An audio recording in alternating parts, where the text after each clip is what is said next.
Hello, my name is Voya and welcome to My Deep Guide. Today I'm going to continue the story of creating your own custom fonts because it worked out really nice and kind of surprised me how easy and fun it was on the Note Air when I tested it out on Tuesday.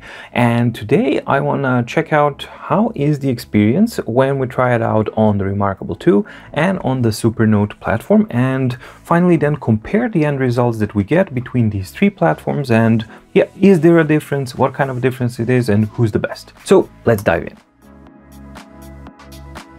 Alright, let's start off with the Remarkable 2, or the Remarkable platform, in this case the Remarkable 2. I've just used the desktop app to upload the template, and it uploaded normally, and it seems to be okay. So the formatting is a little bit to the side, but if you hide the toolbar, then it's fine. So that's okay, that's not a problem. Now, for this one, why not make use of the awesome calligraphy pen?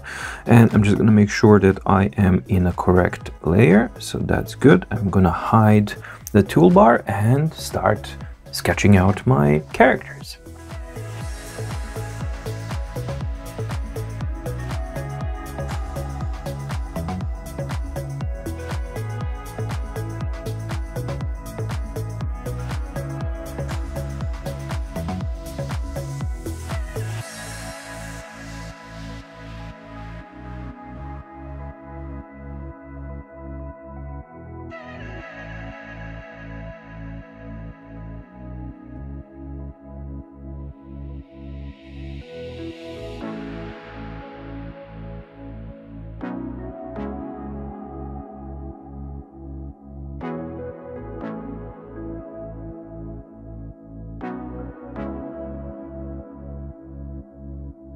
Alright, so that's that done. It works normally, so now let's see how it actually converts when we go back to the calligrapher. Alright, so now let's upload the Remarkable 2 fonts that we've done, or actually the template. So I'm just gonna upload and find it. There we go. And automatically clean up, upload. Okie dokie, so this looks like it uploaded normally. Let's see, looks okay, looks fine. I'm gonna be interested to see when it zooms in, did it clean up and do the jagged edges rear its ugly head? Because on the N it looks like they do, unfortunately, because you can see how squiggly it is.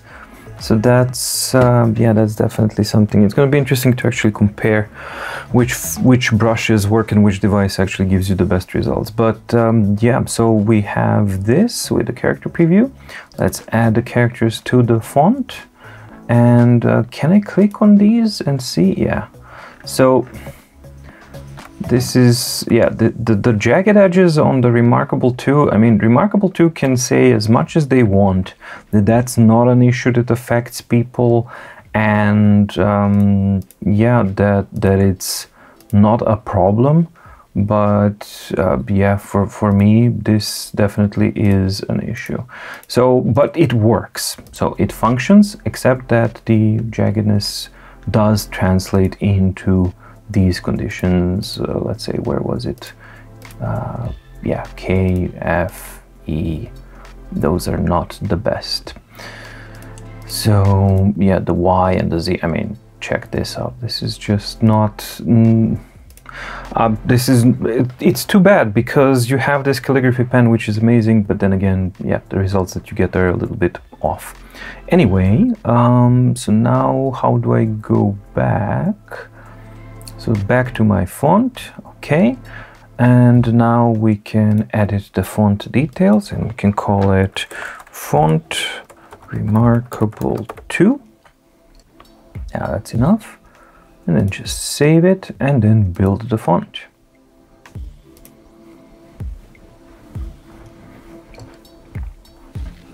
Okay, so now we have our fonts, and let's see, did it manage to actually clean up the problems that we had? Hopefully it did. Let's now see. A bit.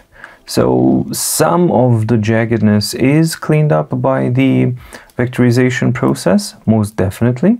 Especially, yeah, let's zoom in all the way, and then you can see the problematic one was the Y, for example. But you do always get that, yeah, it's just a little bit unclean. Though some of them are so pretty. I mean, this Q is just so sweet. I just wish they fixed that jaggedness. In the end, could have been really beautiful with the calligraphy brush. But anyway, that's why I'm testing this, to see what kind of results do we get from different platforms and different devices. So let's start and type something. So let's type something using my brand new Remarkable 2 handwritten fonts. There we go. All right, very cool. As far as I'm concerned, yeah, some irregularities are definitely there because of the jagged issue thingy, but the calligrapher is cleaning up a lot of it, and it definitely is usable. It's not the cleanest one. It's not as clean as on the Boox platform, but absolutely usable. And especially the huge plus is, of course, that awesome calligraphy pen on the Remarkable 2. So I think this is something that you can have a lot of fun with. And now let's do the same thing on the Supernote and see how it behaves. For the Supernote, I used the Supernote Cloud to just push one of the files or the template file that I wanted onto it. So then I just did synchronize, and that's that. So there we go. Similar situation, except that this time we have this top bar kind of doing things. But one thing, just a quick little side note, something that I recently discovered on the Supernote A5X is if you press and hold, it can detach. So I really didn't know, and furthermore, you can squash it. So you can make it super small and that it's actually nowhere in the way. So that's absolutely awesome. And if you hide it to the side, then you can just simply swipe. So you can swipe it in there, and then you can just swipe it back out, so that you're not afraid when it actually yeah, if it becomes hidden, just swipe from the side and that's it. And if you want to kind of get it back on, you just dock it up there and that's it. So for me this works perfectly, and I'm just gonna use that. Let's use a thick pen like anything else, and then yeah, let's just fill this guy in. One thing I do notice now is that yeah, let me just refresh. Yeah, for some reason the way the PDF is interpreted on the Supernote platform, the ghosted out images or the ghosted out characters are not visible at all. So they are visible on other platforms, but here currently they are not. So it's definitely an interpretation issue with the Supernote. So that's something that the first time that I've actually seen. But anyway, let's now fill it in and see what we get.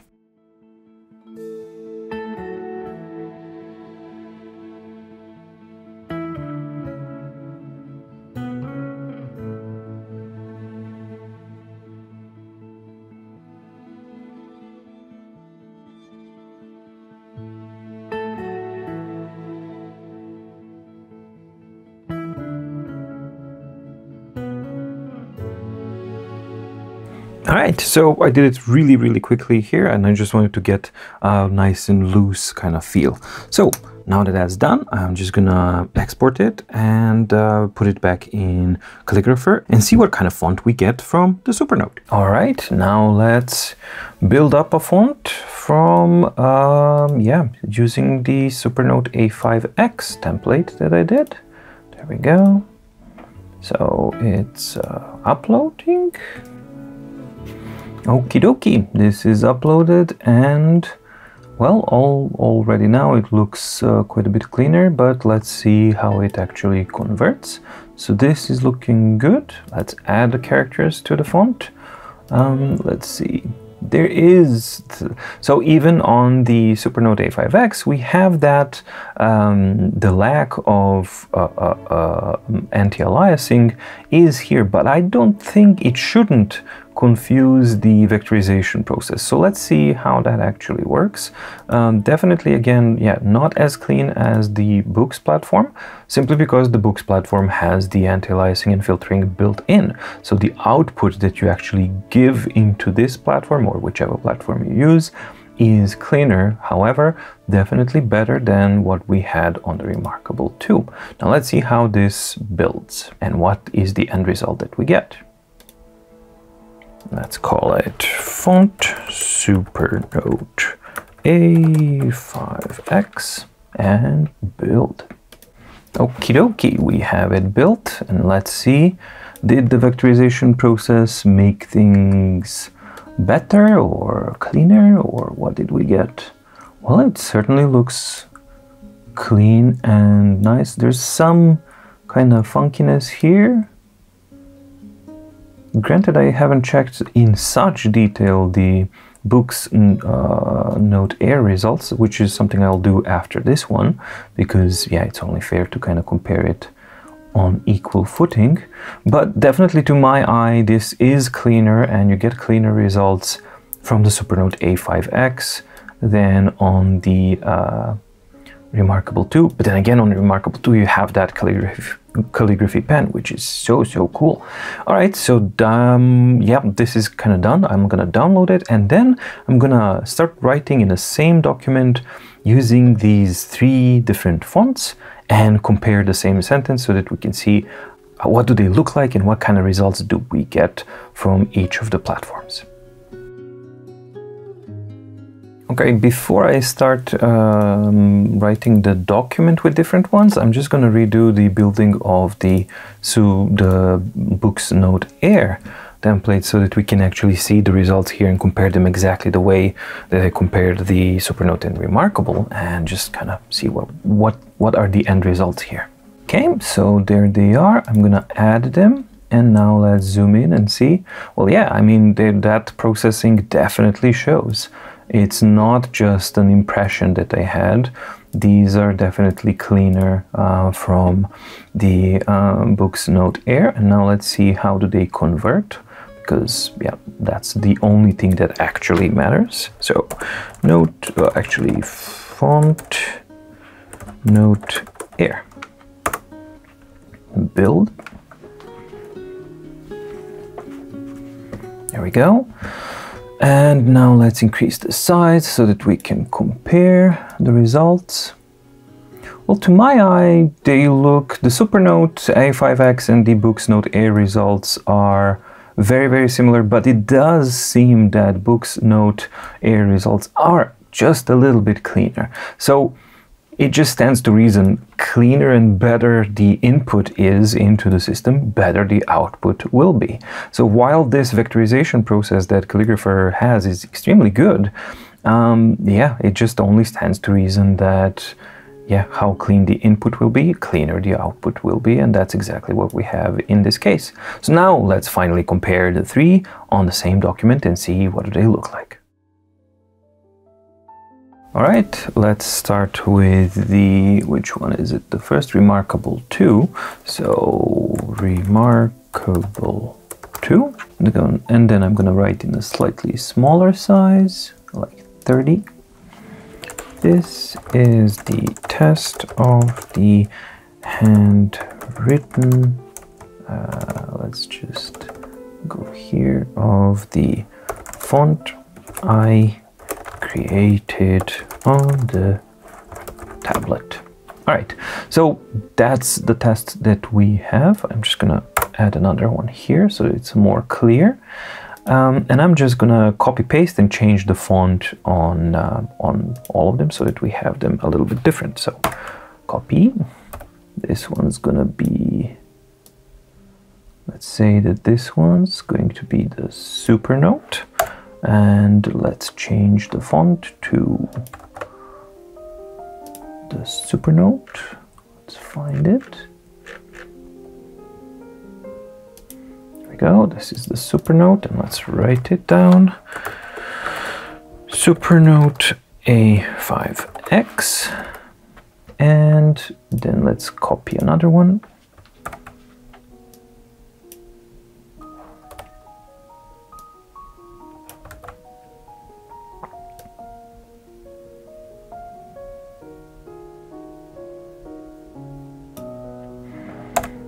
And this one is going to be the Note Air.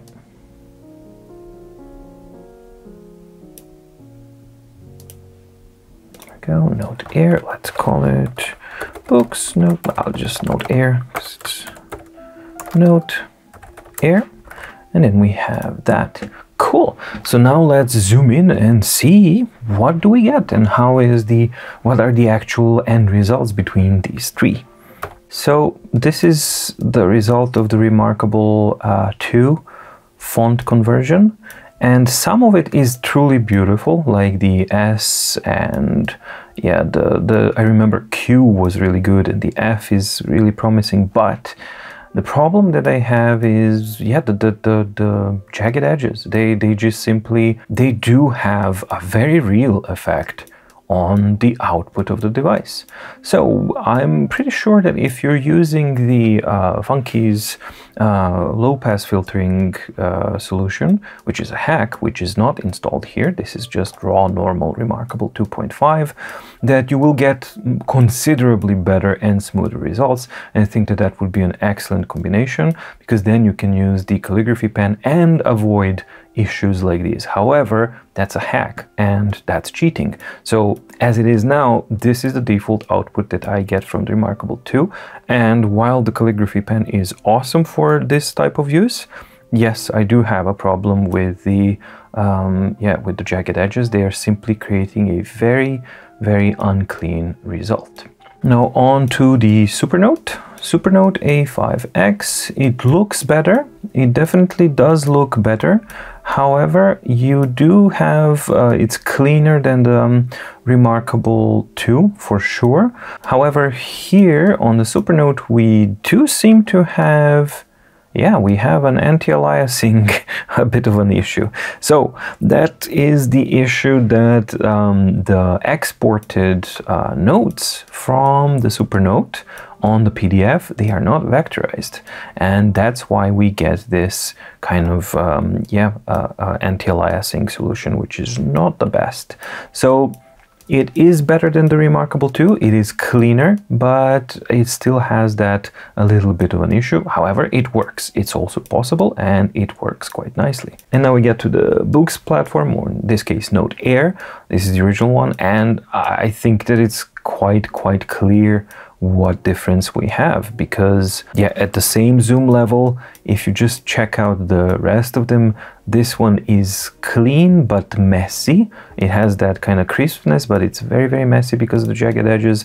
Supernote doesn't have the jagged edges, but it's a little bit unclean because of the anti-aliasing. And then you get to the Note Air, and this is just, for my aesthetics at least, the quality is absolutely the best. So yeah, quality-wise, I think it goes, the winner for me is Note Air, because it gives the nicest and cleanest result. Then between these two, my personal, I would personally go, I don't know, I'm not sure. Both have pluses and minuses, so neither are ideal, and I think they're kind of a tie. Of course, this is going to be a subjective thing, but most importantly, let's see how does it look like you zoom out on a normal kind of a level of zoom. And yeah, they're all good, but Note Air does stand out as better. So that's my conclusion, at least from this one. However, as an overall usability platform, yeah, the ability to load fonts onto Note Air is excellent. I know that Remarkable 2 can't do that, and on the Supernote, I am not sure. I have to dig a little bit deeper. I wasn't able to find any info, so for now I'm inclined to say that I think that you can't add custom fonts into the Supernote A5X, but I'm not 100% sure. On Remarkable 2, I know for a fact that you can't add them without hacking, and on the Note Air, I showed how you can do it. So overall, in my in the custom note-taking test, the Note Air is the winner here. Well, alright, that was actually more interesting than I thought, because I honestly believed that it wouldn't matter, that the differences between the platforms would not be there, that the calligrapher platform would simply convert it and everything would be equally good, nice, shiny, and happy. But it was a wrong assumption. So I'm kind of glad that I did this back-to-back test, and I'm glad that I was curious enough to actually do that, because there's definitely differences. As far as I'm concerned, the results on both the Remarkable 2 and the Supernote A5X are flawed. Both have some flaws. On Remarkable 2, you have the jagged edges, which results in uneven lines and all that kind of stuff, as you've seen. But as a plus, you do have that calligraphy pen, which is really, really awesome. And it's like a, you know, it's made for this kind of thing. However, not ideal. There's plus and minuses. On the Supernote A5X, you don't have the jagged line issue, but you don't have the calligraphy pen, and you do have the anti-aliasing issue, because when it exports the handwritten notes on PDFs or anything like that, then those are always exported not as vectors, and they are not anti-aliased, and they are not smoothed out or anything, and that pixelization contributes to a slightly less more fuzzy, slightly less precise fonts. So in this test, the winner for me definitely is the, in this case, Note Air, but this translates to any device in the Boox platform because they perform exactly the same. So the Boox platform is the winner here, simply because the end results was the best. No, you don't have the calligraphy pen, but what you do get is very, very nice, clean, tidy, and the best results of the bunch here that I've tested. And furthermore, it has a bonus of being able to easily load your own custom created handwritten fonts and reading, if you wanted to, EPUBs, text documents, or anything else using your own handwritten font, and that's pretty sweet. Now, the thing that I haven't tested yet because I didn't have enough time today, but I'm gonna try and do that for Saturday, and the multi-layered thingy. So that's what to kind of wrap up this whole story, is to test out the papier and yeah, how does this whole thing work on papier? Because I have a sneaking suspicion that, and an expectation actually, that the result should be the best on the QuarkLogic papier, because it has vectorization and smoothing, and it always consistently produced the best written results when exported. Paired up with a bigger format so that you can write kind of more freely and easily, we'll see. That's my plan for this Saturday. So on Saturday, I'm going to be doing the QuarkLogic papier, and I'm going to be also testing out the multiple templates and randomization of characters to see what kind of results do you get then with the whole experience, to wrap up this font exploration week. That's it from me. I hope you liked the video. If you did, please like and subscribe and ding the notification bell to get notified when the new videos are coming up on the My Deep Guide. Thank you so much for watching. Thank you so much for the support, and thank you to all the patrons for your support. You're absolutely amazing. Stay safe, stay healthy, and see you in the next video. Bye.